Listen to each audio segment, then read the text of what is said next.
আমার আব্বা কুমিল্লা শহরে ঠাকুরপাড়া বড় মসজিদ যেটারে কয়, এই ঠাকুরপাড়া বড় মসজিদে 43 বছর একটানা আমার বাবা ইমাম ছিল, একই মসজিদ।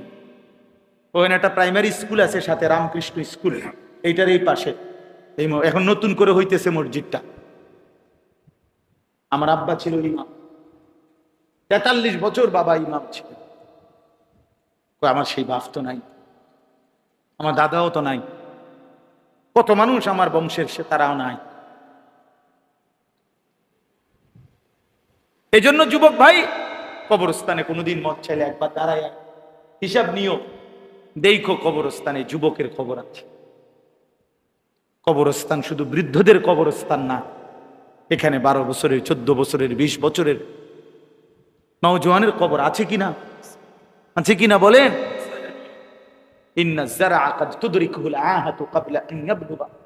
হাসান বসরি রহমতুল্লাহ আলাইহি যুবকদেরকে বলতেন, যুবক শোনো, মনে রেখো, সব ফুল, সব গাছ, সব চারা কাটা পর্যন্ত পৌঁছায় না, তার আগেই অনেক ফুল, অনেক গাছ, অনেক চারা পরিপক্ক হওয়ার আগে আগেই ঝরে যায়,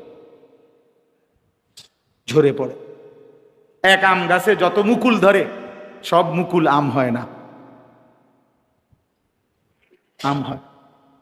এক ক্ষেতে যত ধান হয়, সব ধান ধান হয় না, সিটাও হয়।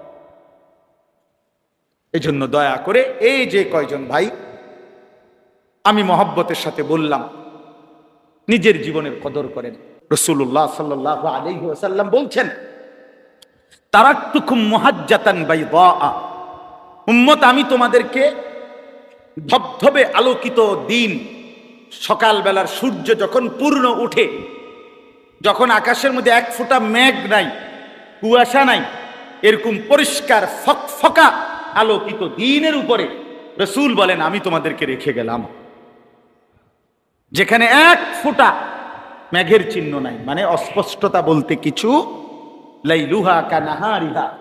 এরপরে নবীজি আরো ভাঙ্গা দিছে, বললেন যে শোনো, আমি কিন্তু তোমাদের রাত দিনের মতো বরাবর করে দিলাম।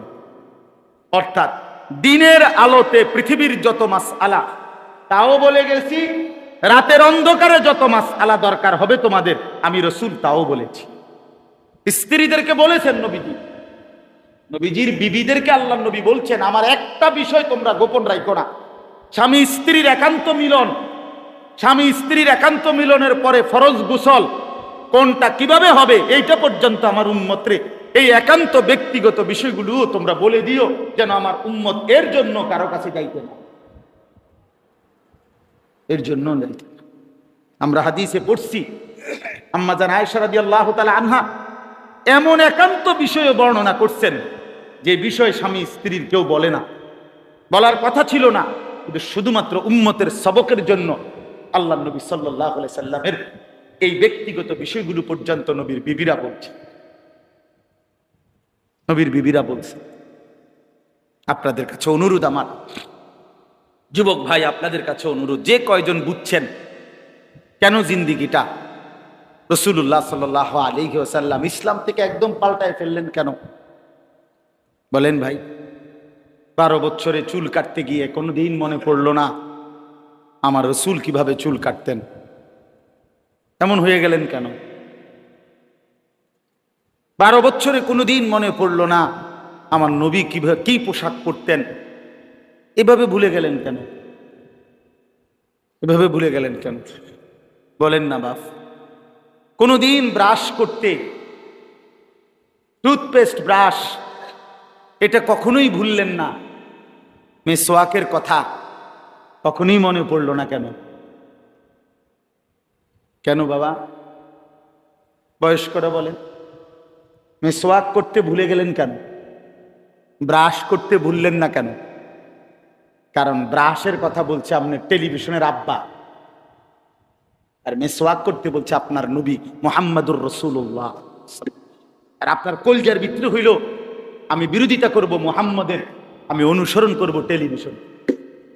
হ্যাঁ হ্যাঁ, আপনি সালাকি করেন, আপনার কলজা খোলেন, আপনার কলজা পরীক্ষা করলে এটাই রিপোর্ট আছে। লুকান কীর্তেন আমরা বুঝি না? আমরা সিরা খাই, আমরা বন দিয়ে হুদা চা দিয়ে বিজাই আমরা ভাত খাই না? আপনি 30 বছরে আপনার ভিতরে কোনোদিন মেসওয়াক করার কথা ধারাবাহিক মনে হয় না কেন? ঘটনাটা কি? মেসওয়াক করা এটা কওমি মাদ্রাসার হুজুর গো সুন্নত। কথা বলেন না কেন? এটা ওয়াহাবিদের সুন্নত নাকি? তা কার? তো সেটা করেন না কেন? কেন ভুলে গেলেন বলেন ইনসাফের সাথে? একজন মুসলমান জবাব দেন এখন। রাসূলুল্লাহ সাল্লাল্লাহু আলাইহি ওয়াসাল্লাম 23 বছরে জিব্রাইল শুধু কোরআন নিয়ে নবীজির কাছে আসছে, কিতাবে আছে 24,000 বার। কয় হাজার বার? আল্লাহ নবী সাল্লাল্লাহু আলাইহি ওয়াসাল্লাম বলছেন যে শোনো উম্মত, জিব্রাইল যতবার আমার কাছে আসমান থেকে আসছে জমিনে, প্রত্যেকবার যাওয়ার সময় জিব্রাইল আমারে যাওয়ার সময় একবার হলেও বলে গেছে, ইয়া রাসূলুল্লাহ মিসওয়াক করতে ভুলবেন না। তাহলে কোরআন নিয়ে আসছে কতবার? তো মিসওয়াকের কথা বলছে কতবার? আপনি যে পাত্তা দেন না। হ্যাঁ, আজকে যদি অ্যাডভার্টাইজ এটা দেখাইতো তো ঠিকই করলেন, যদি অ্যাডভার্টাইজ দেখাইতো না তো কেন ছেড়ে দিলেন কেন? বলে রাসূলুল্লাহ সাল্লাল্লাহু আলাইহি ওয়াসাল্লাম, বুখারী শরীফের হাদিস, আল্লাহ নবী সাল্লাল্লাহু আলাইহি ওয়াসাল্লাম ইন্তেকালের মুহূর্তে নবীজি যখন দুনিয়া থেকে বিদায় নেয়, শেষ রবিউল আউয়াল মাসের সোমবারে আল্লাহ নবী সাল্লাল্লাহু আলাইহি ওয়াসাল্লাম যখন ইন্তেকাল করে, তো নবীজির শেষ আমল কি ছিল বলেন? মিসওয়াক। কসম আল্লাহর, মিসওয়াক। আম্মা জান আয়েশা রাদিয়াল্লাহু তাআলা আনহা বলেন, আমি নিজে মিসওয়াক আমার ভাই আব্দুর রহমান ইবনে আবু বকর, মানে আয়েশার ভাই আব্দুর রহমান আবু বকর রাদিয়াল্লাহু তাআলা আনহুর ছেলে, উনি তখন ঢুকছে নবীজির সামনে। দুলাভাই না উনি, বোনের শ্বশুর তো, আরে বোনের জামাই। আল্লাহ নবী সাল্লাল্লাহু আলাইহি সাল্লামের কাছে আসছেন উনি। এই তখন হাতের মধ্যে একটা কাঁচা ডাল ছিল, তখনও উনি এটা ব্যবহার করে নাই, মাত্র কাইটা আনছে, হাতেই ছিল ওই সময়। আল্লাহ নবী সাল্লাল্লাহু আলাইহি সাল্লাম ওটার দিকে তাকাইয়া মুচকি হাসি দিছে। আম্মা জান আয়েশা রাদিয়াল্লাহু তাআলা আনহা বলেন, নবীজি এতটা অসুস্থ যে মাথা নাড়তে পারছে না।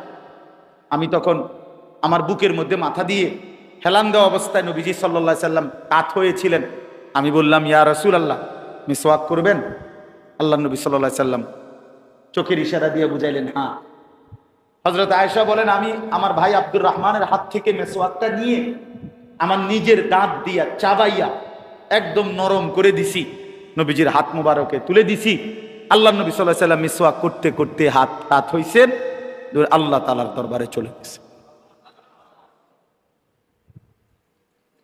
হ্যাঁ, আপনাদের কুমিল্লায়, আমাদের কুমিল্লা শহরের মধ্যে কমপক্ষে 2-100 মাইলের ভিতরে তো আপনি খুঁজলে মেসওয়াক পাইতেন না। কথা বলেন না? এই কারণেই তো ব্যবহার করতে পারেন না, যেহেতু এটা কি 100 মাইলের ভিতরে নাই। এই কারণে একটা উদাহরণ বললাম, তাহলে একটা বললাম। ফতোয়ায়ে শামী কিতাবের মধ্যে আছে মেসওয়াকের 70টা উপকার, 69টি উপকার পুরস্কার আল্লাহ হাসরের ময়দানে দিবে। আর একটা পুরস্কার দুনিয়াতে মিসওয়াকের, এই একটা পুরস্কার হলো তাযকিরুশ শাহাদাতাইন ইনদাল মাউত। সুবহানাল্লাহ। যে ব্যক্তি নিয়মিত মিসওয়াক করবে, আল্লাহ তাআলা মৃত্যুর সময় জবানে কালেমায়ে শাহাদাত উচ্চারণ করায়। আচ্ছা, এই একটাই কেমন? কথা বলেন না কেন? এই একটা পুরস্কার কেমন দামি পুরস্কার? আজকের থেকে ওয়াদা করেন, এখন ওয়াদা করেন। কিটা আগে কিটা ইনশাআল্লাহ কইছেন? বলেন পাক্কা নিয়ত করেন ইনশাআল্লাহ। আল্লাহ আমাকেও তৌফিক দান করেন। আমি প্রায় বলি, অনেক মাহফিলে বলছি, আমার জীবনে যদি আমলনামা হাসরের ময়দানে ফেরেশতা দেখায় আর আমার নামে যদি হিসাব আসে যে আনিসুর রহমান আশরাফি জীবনে বেশি কি কিনছে, আমি নিশ্চিত আমার নামে বেশি আসবে মেসওয়াক। আমার জীবনে আমি সবচেয়ে বেশি কিনি মেসওয়াক, কারণ এটা শুধু আড়াই লাগে। হ্যাঁ, এটা বুজুর্গদেরও কথা, মেসওয়াক হারায় যায় বেশি, শয়তান এটা কি করতে দেয় না, মনে থাকতে দেয় না। তো আমি মেসওয়াকের সাথে কথা বলে নিছি যে দোস্ত তুমি হারাইতে পারো কতক্ষণ, আমি কিনতে পারি কতক্ষণ, আমি বেড়া হইলে দেখাই তুমি করে বেড়া, দেখি তুমি কি কইতে চাও। এই জন্য এক এক সময় 4টা-5টা করে মেসওয়াক সব সময় কিনতে থাকি। এই জন্য একটা উদাহরণ বললাম, লাকাদ মান্নাল্লাহু আলাল মুমিনিন ইদ বাআসা ফীহিম রাসূলাম মিন আনফুসিহিম। আল্লাহ তাআলা বলেন, উম্মত জানো আমার বান্দারা, হে মুমিনরা, আমি সবচেয়ে বড় নিয়ামত, সবচেয়ে বড় দয়া করেছি, আমার রাসূল দিয়েছি। তোমাকে কি দিয়েছি বলেন না? রাসূলুল্লাহ সাল্লাল্লাহু আলাইহি ওয়াসাল্লাম। এই জন্য নিজের জিন্দেগি সুন্দর করে নবী সাল্লাল্লাহু আলাইহি সাল্লামের সুন্নাতের আলোকে, নবীজির হুকুমের আলোকে, আল্লাহর কোরআনের আলোকে কেন জীবনটাকে বরবাদ করে দিবেন? নবীজির হুকুম পালন করবেন না কেন বলেন? বা কি বেশি দুনিয়া ভোগ করে ফেললেন? যারা হারাম উপার্জন করেন, যারা হালাল পথে চলেন না, যাদের ঘরে পরিবারের মধ্যে পর্দা পুশিদা নাই, আপনাদের স্ত্রী অতিরিক্ত কি ভোগ করে ফেললো, আর ইমানদারের বউ ব্যর্থ কি হইল? পর্দানসীন নারী কি পাইল না, আর বেপর্দা নারী অতিরিক্ত কি পাইল? কথা বলে, কি বেশি কি পাইছে এগুলি? এই যে রাস্তায় যে সমস্ত মহিলা বেপর্দা চলে, এগুলির অতিরিক্ত অর্জন কি? অতিরিক্ত অর্জন একটাই, হাজারো পুরুষের উপভোগের লোলুপ দৃষ্টি ছাড়া আর কিচ্ছু। হাজারো যুবক যারা তাকাইছে বেডির দিকে, বেপর্দা মেয়েটার দিকে, ওই যুবকের কলজাটা যদি পরীক্ষা করে বাইরে হইতো, রিপোর্ট বাইরে হইতো, তোই দেখতা তুমি এটার ভিতরে কিতা বাইরেছে। তোমারে নিয়া কি অসভ্য কল্পনা করছে, যদি সেটা আলটা রিপোর্ট বাইরে হইতো তাই না বুঝতা, তাই না বুঝতা। এই জন্য দয়া করে, মেহেরবানি করে নিজের উপরে রহম করেন, নিজের উপরে দয়া করেন বাবা, নিজের উপরে দয়া করেন, নিজের উপরে দয়া করেন। এত বড় রাসূল সাল্লাল্লাহু আলাইহি ওয়াসাল্লাম, এত বড় শ্রেষ্ঠতম নবী পেয়ে আমাদের উচিত সামান্য সামান্য মহব্বত না, এই সামান্য নামকেও আস্তের সামান্য মহব্বত দিলে হবে না। এটা তর্কের বিষয় না, ঝগড়ার বিষয় না। বিশ্বাস করেন, আপনারে আমার দলভুক্ত করার জন্য আমি আসি নাই, আল্লাহর কসম আমি আসি নাই। আমি আসছি এই কথা মনে করাই দিকে, আপনারা আমরা যে আন্দাজ করছেন ফুল, আমরা যা মনে করছি মালা, আমরা যা মনে করছি সামান্য রকমের খানা খাদ্য, সামান্য একটু উৎসব, এটাই নবীজি সাল্লাল্লাহু আলাইহি সাল্লামের সম্মান ইজ্জত না বাবা, তিনি তার চাইতে কোটি কোটি গুণ ঊর্ধ্বে। আপনি আন্দাজই করতে পারেন না, আপনি আন্দাজই করতে পারেন না।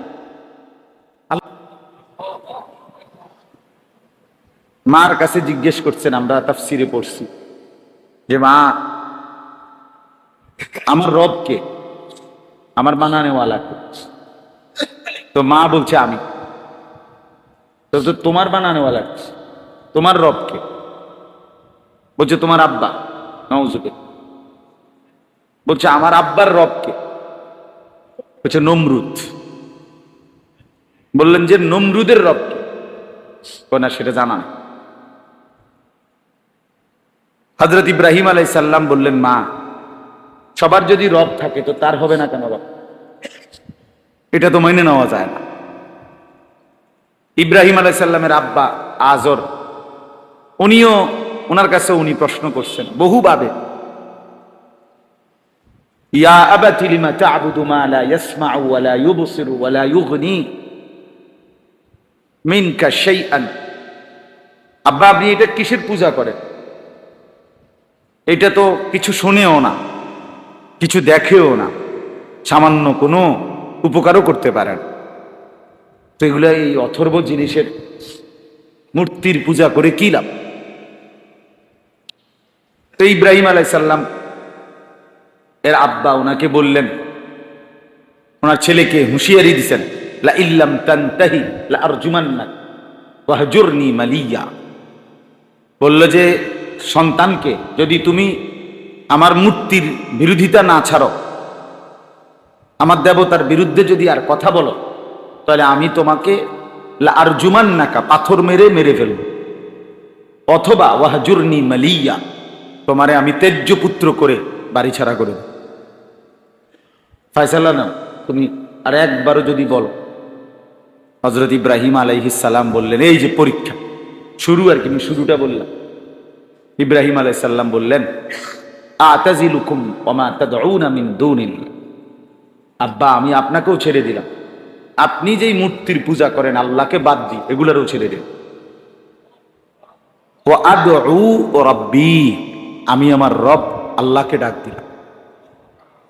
আসা আল্লাহ আকুনা বিদুআই রাব্বি শাকিয়া, আমি বিশ্বাস করি আমার ওই রবকে ডেকে কেউ বঞ্চিত হয়, শাকী দুর্ভাগা হয় না। আল্লাহকে ডেকে কি হয় না? দুর্ভাগা। এই পরীক্ষা উত্তীর্ণ হয়ে গেছে। এরকম নমরুদের সামনে, আগুনের কুণ্ডলীর সামনে, জীবনের সব ক্ষেত্রে আল্লাহ তাআলা ওনাকে পরীক্ষা করছে। একটা ছেলে দিছেন ইসমাঈল, ওনারে নিয়েও আল্লাহ তাআলা বহু পরীক্ষা করছেন ওনাকে। আপনারা তো জানেন শুধু জবাই করতে কইছে না, এর আগে আরো ঘটনা আছে, আরো পরীক্ষা আছে। দীর্ঘদিন পরে বৃদ্ধ বয়সে ৮০ বছরের পরে ৮৪ বছর বয়সে ছেলে দান করছেন। আল্লাহ তাআলা বলছে ছেলে দিলাম কিন্তু কোলে নিতে পারবে না, তাফসীরে আছে। আদর করতে পারতাম না, চুমা দিতে পারতাম না, শুধু দরজায় দাঁড়ায়া হাজেরার কোলেই থাকবে, তুমি দেখবা শুধু। ইব্রাহিম আলাইহিস সালাম বলছে আসলাম, আমি মেনে নিলাম। কয়দিন পরে বলছে দরজায় দাঁড়াইয়া যে দেখবার অনুমতি দিছিলাম না, এখন আর দেখতেও পারতাম না, বরং চোখের আড়ালে দিয়া। আল্লাহ তাআলা বললেন, ইব্রাহিম আলাইহিস সালাম বললেন আসলাম তো, আল্লাহ আমি মেনে নিলাম, কোথায় রেখে আসবো বলে? আল্লাহ তাআলা বলেন জিবরাইল দেখাই দিবে, সে যেখানে বলে ওখানে গিয়ে রেখে আসে। তো জিবরাইল আলাইহিস সালাম নিয়ে গেলেন পথ দেখায়া আল্লাহর ঘর কাবার কাছে। সেখানে তখন শুধু কাবার উপরের অংশ, চার দেয়াল এগুলো ছিল না, সমান কি চিহ্ন ছিল নিচে। তো এই জায়গায় নিয়ে রাখা গেছে।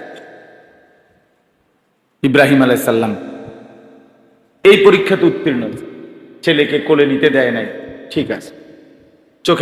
চোখের সামনে রাখতে দেয় নাই, ঠিক আছে। কিছুদিন পরে আল্লাহ তাআলা বললেন, আমি সংক্ষেপে বলতেছি আর, কিছুদিন পরে আল্লাহ তাআলা বললেন ছেলেটাকে এবার জবাই করে দাও, আমারটা আমারই দিয়ে দাও, আমি দিছিলাম এখন আমি নিয়ে নেব। ইব্রাহিম আলাইহিস সালাম বললেন আসলাম, আল্লাহ আপনি জানেন না আমি আপনাকে ভীষণ ভালোবাসি, আমি সব ছাড়তে রাজি, আপনাকে হারাইতে রাজি। আপনি আরো কয়বার নিবেন পরীক্ষা, আপনি যতবার পরীক্ষা নিবেন আমি ততবারই প্রমাণ করব আমি আপনাকেই ভালোবাসি, আল্লাহকেই ভালোবাসি। এই জন্য ইব্রাহিম আলাইহিস সালাম সন্তান ইসমাঈলকে জবাই করবার জন্য রেডি হয়ে গেছে। তো ছেলেটা তার সাথে বলে নিছেন, মিনার প্রান্তরে ওনারা উপর করে শোয়াইছেন। তো বাবা রেডি জবাই করতে, সন্তান রেডি জবাই হতে। আল্লাহ তাআলা বলেন এই দৃশ্যের মুখে কোরআন শরীফে আছে, যখন বাপ পুত আল্লাহর হুকুমের সামনে একদম আত্মসমর্পণ করলেন, বাবা জবাই করতে কোনো প্রশ্ন নাই, ছেলেও জবাই হতে কোনো কি নাই, আপত্তি নাই। আল্লাহ তাআলা বললেন ফালাম্মা আসলামা, এই যে দেখো বাপ পুত দুইজন আমি আল্লাহর হুকুমের সামনে পুরাপুরি আত্মসমর্পণ করলো। মানে যেন এরকম বুঝাইলো যে আল্লাহ যে এই দেখো পূর্ণ মুসলমান হলো। মুসলমান কাকে বলে? প্রতি কথায় এশকাল যে করে, হ্যাঁ হুজুর বর্তমান জামানা এটা যৌক্তিক, এটা উচিত, ইসলাম বলছে ঠিক আছে, কিন্তু বিষয়টা নিয়ে একটু ভাবা উচিত। পরিবেশ এখন আগের মতো নাই, পরিস্থিতি এখন আগের মতো নাই, এখন যুগ চাহিদা অনেক ভিন্ন রকম, এখন আধুনিকতা অনেক কিছু।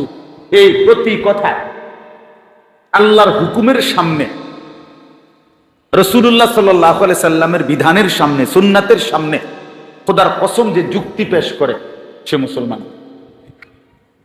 সে কি হয় না? মুসলমান হয় না। মুসলমান শুধুই তাকে বলে যখন এটা প্রমাণিত হয়েছে এটা আল্লাহর হুকুম, রাসূলুল্লাহ সাল্লাল্লাহু আলাইহি সাল্লামের সুন্নাহ। এবার নিশ্চিন্তে যে নিজেকে মেনে নেয়, সমর্পণ করে এই হুকুমের সামনে, তারই বলে মুসলমান, তাকেই মুসলমান বলে।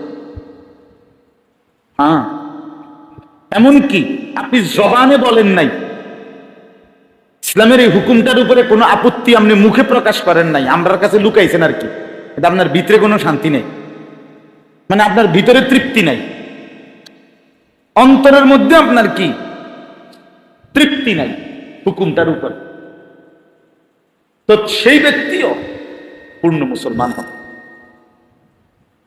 মুসলমান হইতে হলে একেবারে বিনা প্রশ্নে আল্লাহর হুকুমের সামনে নিজেকে সঁপে দিবে।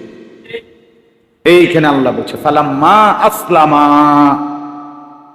যখন বাপ পুত দুইজন পূর্ণ আত্মসমর্পণ করলেন, মানে পূর্ণ মুসলমান হলেন। কখন? ইব্রাহিম আলাইহিস সালাম কি কেন আল্লাহ আমার ছেলেটাকে জবাই করব এই ব্যাপারে একটা প্রশ্ন করছেন? ছেলেটা তো একবার বলছেন ইসমাইল যে আব্বা আমার জবাই করবেন কেন, আমার অপরাধটা কি, আমার অন্যায়টা কি, কিছু বলছেন এরকম? এইটারে বলে ইসলাম, আল্লাহর হুকুম। ইয়া আবাতি ফাআল মা তু'মার, তিনি বলছেন বাবা আল্লাহ তাআলা আপনাকে যে হুকুম করেছেন আপনি নিশ্চিন্তে তা পালন। আমার বাপ একজন হইলে একজনই বুঝেন, আন্তরিকতা নিয়ে বুঝেন, মনোযোগ দিয়ে বুঝেন আল্লাহ তাআলা, যে আল্লাহ তাআলার হুকুমের সামনে পুরা নিজেকে সঁপে দাও, এরে বলে মুসলমান। আজকে আমরা প্রতিনিয়ত আমাদের চলনে বলনে কথাবার্তা আচরণে উচ্চারণে ভেতরে বাহিরে সব মিলাইয়া আমরা কিন্তু বারবার আল্লাহ তাআলার হুকুমের সাথে চ্যালেঞ্জ করি। রাসূলুল্লাহ সাল্লাল্লাহু আলাইহি ওয়াসাল্লামের সুন্নাতকে তো পাত্তাই দেই, মনেই থাকে না, এটা তো কোনো বিষয়ই মনে করি না। নিজস্ব ফ্যাশন, নিজস্ব স্বকীয়তা, নিজস্ব অভিরুচি, নিজের যা পছন্দ, নিজের কাছে যেটা ভাল লাগে এইটাকেই আমরা ভদ্রতা সৌন্দর্য এটার লেভেল পড়াই। তো এই জন্য বললাম, এখানে আসেন, আমার এই কথা আসার জন্য বলতেছি। তো ইব্রাহিম আলাইহিস সালাম যখন পূর্ণ রাজি, সন্তানও রাজি, বাপ পুত দুইজনই নিজেকে আল্লাহর হুকুমের সামনে কোরবানির জন্য সমর্পণ করলেন, আল্লাহ বললেন ওয়ানাদাইনাহু আইয়া ইব্রাহিম, আল্লাহ তাআলা ডাক দিয়ে বললেন হে ইব্রাহিম কাদ সাদ্দাক্তার রুইয়া, আমি আল্লাহ তাআলা স্বপ্ন দেখিয়ে তোমার থেকে যে পরীক্ষা নিতে চেয়েছিলাম তুমি সেই পরীক্ষায় শতভাগ উত্তীর্ণ হয়ে যাও, তুমি এবারও পাস। এ পরীক্ষা শেষ। পরীক্ষা শেষ হওয়ার পরে আল্লাহ তাআলা এইবার ইব্রাহিম আলাইহিস সালামকে বললেন আমি তোমাকে প্রতিদান দিতে চাই, পুরস্কার দিতে চাই। পুরস্কারটা কি? সারা জিন্দেগি তুমি আমার হুকুম মানছো, তুমি শব্দ করো নাই, যাও আমার ঘর কাবা, আমার ঘর এই জমিনে, সেই ঘর আমি তোমার হাতে বানাবো, তোমরা বাপ পুত মিল্লা আমার ঘর বানাও, আমি আল্লাহ তাআলা পুরস্কার হিসাবে আমার ঘর বানানোর তৌফিক দিন, সুযোগ অনুমতি দিন, সুযোগ দিলাম। এইটার সব বুদ্ধি কি আমি আমার থেকে শুরু হয়েছে না আগের থেকেই বুদ্ধি চলতেছি?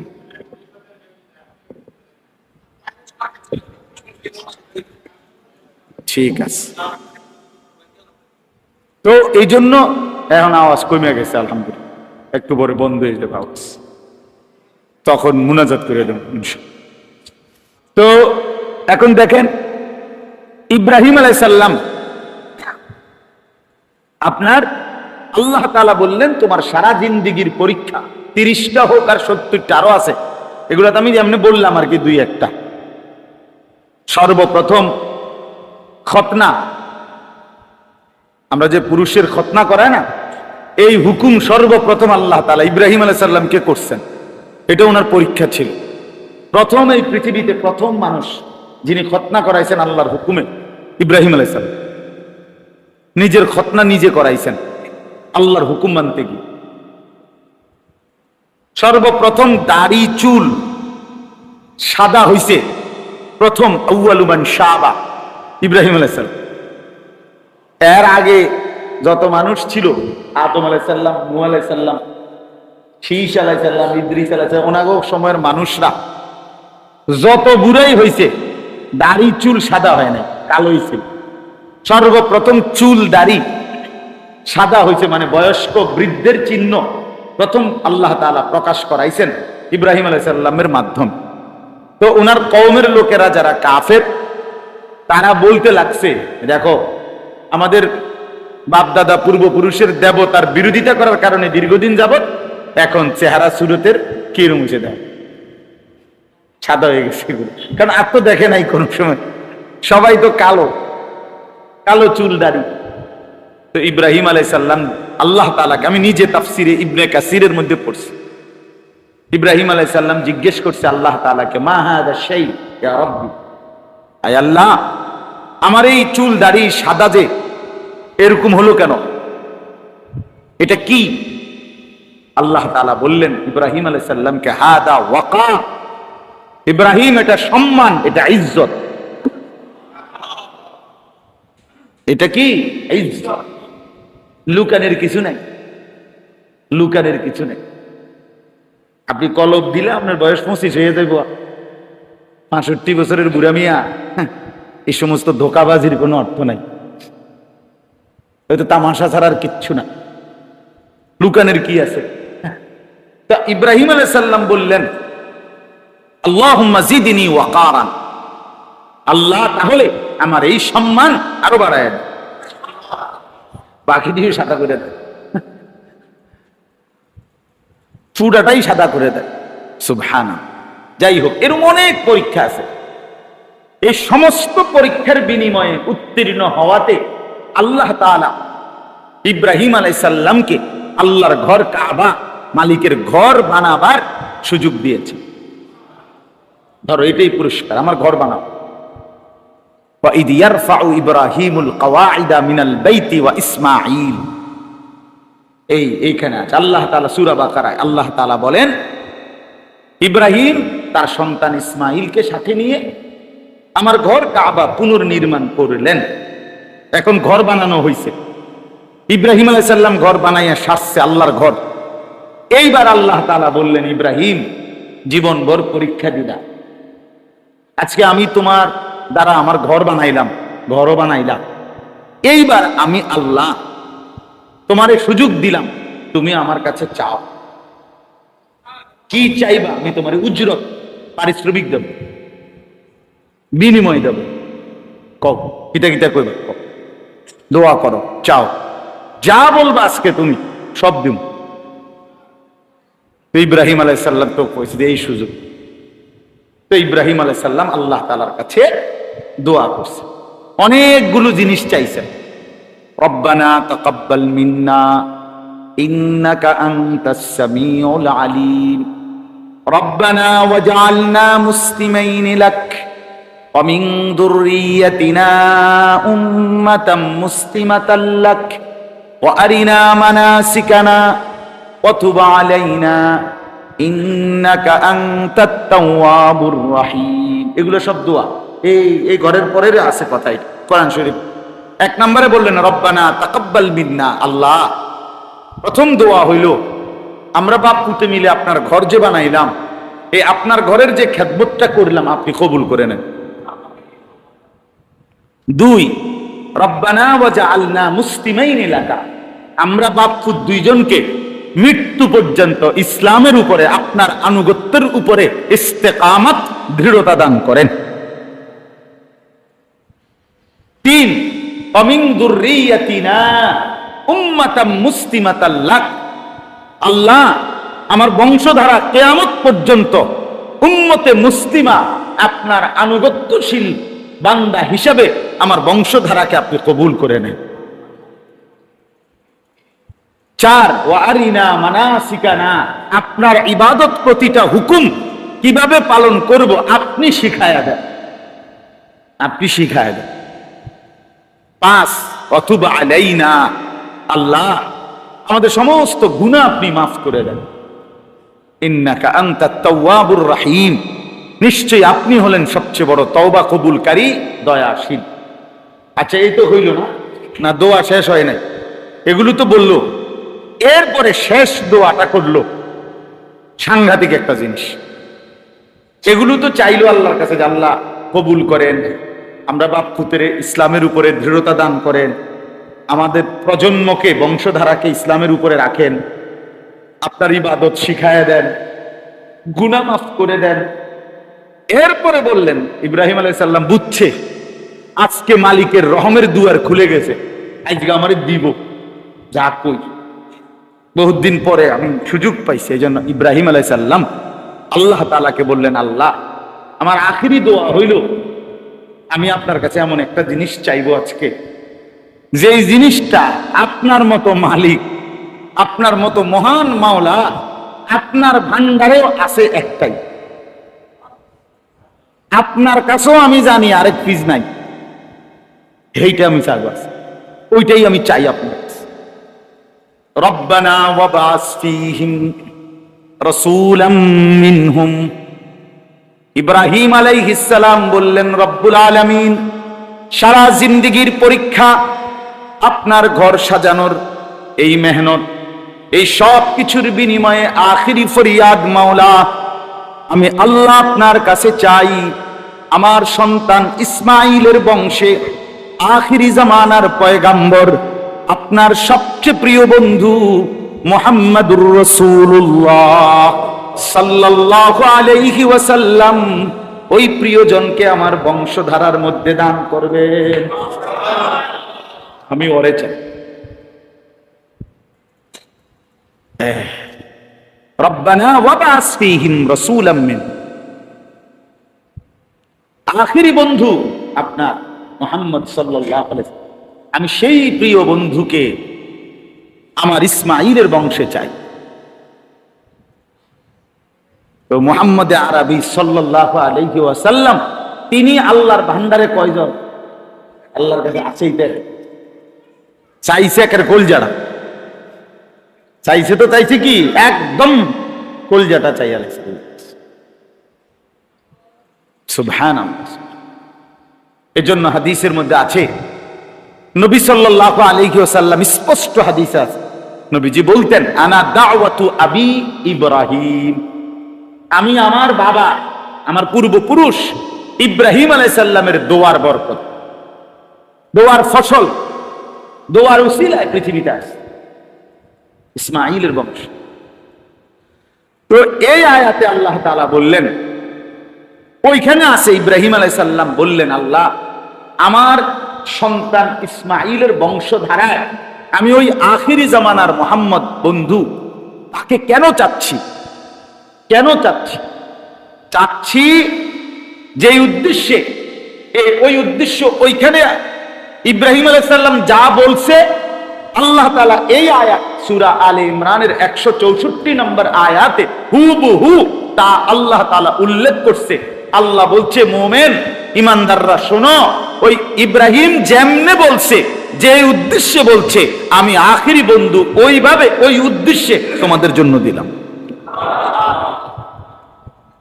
এইখানে এবার দেখেন আল্লাহ তাআলা বলেন, লাকাদ মান্নাল্লাহু আলাল মুমিনিন, সমস্ত ইমানদারদের উপরে আল্লাহ তাআলা বিশেষ স্পেশাল যেই দয়া করলেন, বিশেষ দয়া করলেন, বিশেষ অনুগ্রহ করলেন কি? আল্লাহ বলেন, ইদ বাআসা ফীহিম রাসূলাম মিন আনফুসিহিম, যে আল্লাহ তাআলা বলেন, আমার ইমানদার বান্দা, এই গোটা পৃথিবী তো আমিই দিছি, আসমান জমিন চন্দ্র সূর্য গ্রহ নক্ষত্র, আলো বাতাস রোদ বৃষ্টি, আলো পানি আগুন পানি, রাত দিন অন্ধকার, হাসি কান্না আনন্দ বেদনা, ফুল ফসল ঘর সংসার স্ত্রী পরিজন, এই সব কিছু আমি আল্লাহর দেওয়া নেয়ামত, এগুলো তোমাদেরকে আমিই দিছি, তোমাদের জন্য আমি বানাইছি। কিন্তু আল্লাহ তাআলা বলেন, মুমিনরা আমার ইমানদার বান্দারা, এই দুনিয়ার চারদিকের এই সব কিছু তো আমি শুধু তোমাদের জন্য না, বরং নাফরমানকেও দিছি, বেঈমানকেও দিছি, অনুগতকেও দিছি, অবাধ্যকেও দিছি, ডাকনেওয়ালাকেও দিছি, না ডাকনেওয়ালাকেও দিছি, মানুষকেও দিছি, জন্তু জানোয়ারকেও দিছি। কিন্তু তোমরা যদি ইমানদার মোমেন আমারে প্রশ্ন করো যে আল্লাহ আমরা আলাদা কি পাইলাম? ভাতের থালা তো বেঈমানও খায়। দুনিয়া, বউ বাচ্চা, সংসার, ক্ষমতা, টাকা পয়সা, এগুলো তো আল্লাহ তাআলা বেঈমানকেও দিছে কিনা বলেন? তো আমি আলাদা কি পাইলাম? আমি যে মোমেন, আমি আলাদা কি পেলাম?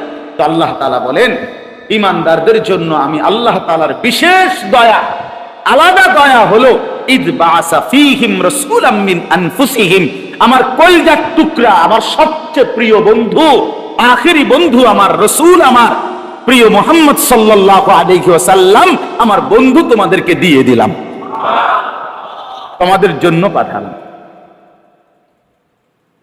এজন্য বাপ আমার বিশ্বাস করেন, কোন মুসলমানের জীবনের সার্থকতা, সে যুবক হোক আর বৃদ্ধ, সে নারী হোক আর পুরুষ হোক, আল্লাহর কসম মুসলমান পরিচয় দেওয়ার পর, মুমিন পরিচয় দেওয়ার পর তার জীবনের সবচেয়ে বড় সার্থকতা হলো সে যদি এ কথা নিজের চলনে বলনে প্রমাণ করতে পারে আমি রাসূলুল্লাহ সাল্লাল্লাহু আলাইহি ওয়াসাল্লামকে পেয়ে খুশি, তার অনুসরণ করে খুশি, তার মতো নিজেকে গড়ে তার হুকুমের আলোকে নিজেকে সাজিয়ে আমি খুশি খুশি, আল্লাহর কসম তাইলেই ইমানদার সফল, আর আল্লাহর নিয়ামত পেয়ে সে যে কৃতজ্ঞ এটার প্রমাণ।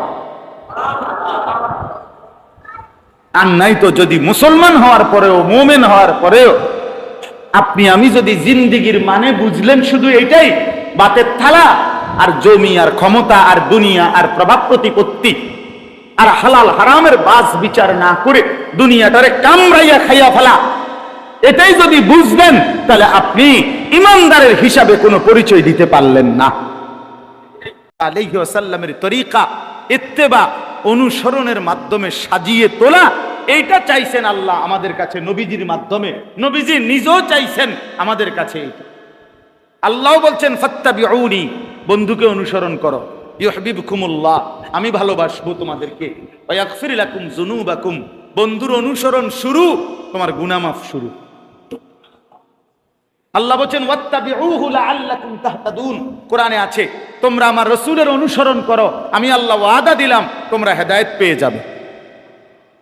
আল্লাহ তাআলা বলেন ফাল্লাযীনা আমানু বিহি ওয়া আযযারুহু ওয়া নাসারুহু ওয়াত্তাবাউন নূরাল্লাযী উনজিলা মাআহু উলাইকা হুমুল মুফলিহুন। কোরআনের আয়াত। আল্লাহ বলেন যারা রাসূলের উপরে ঈমান আনবে, রাসূলকে সম্মান করবে, রাসূলের দ্বীনকে সাহায্য করবে এবং আমার রাসূলের উপরে যে কোরআন নাজিল করেছি সেই কোরআনকে অনুসরণ করবে, খোদার কসম আল্লাহ বলছে উলাইকা হুমুল মুফলিহুন, ওই মানুষগুলোই সফল, কামিয়াব, জান্নাতি। তো আল্লাহ তাআলা কি বললেন? আল্লাহ তাআলা আপনার কাছে আমার কাছে কি চাইলেন? নবী সাল্লাল্লাহু আলাইহি ওয়াসাল্লামকে দিয়ে আল্লাহ তাআলা তো চাইছেন আমরা তাকে অনুসরণ করি, ঠিক কি না বলেন না কেন? আর অনুসরণের আপনাদেরকে একটা জিনিস বুঝাই, এই যে পৃষ্ঠাটা আছে না, এটার মধ্যে তো লেখা টেখা আছে, ঠিক না?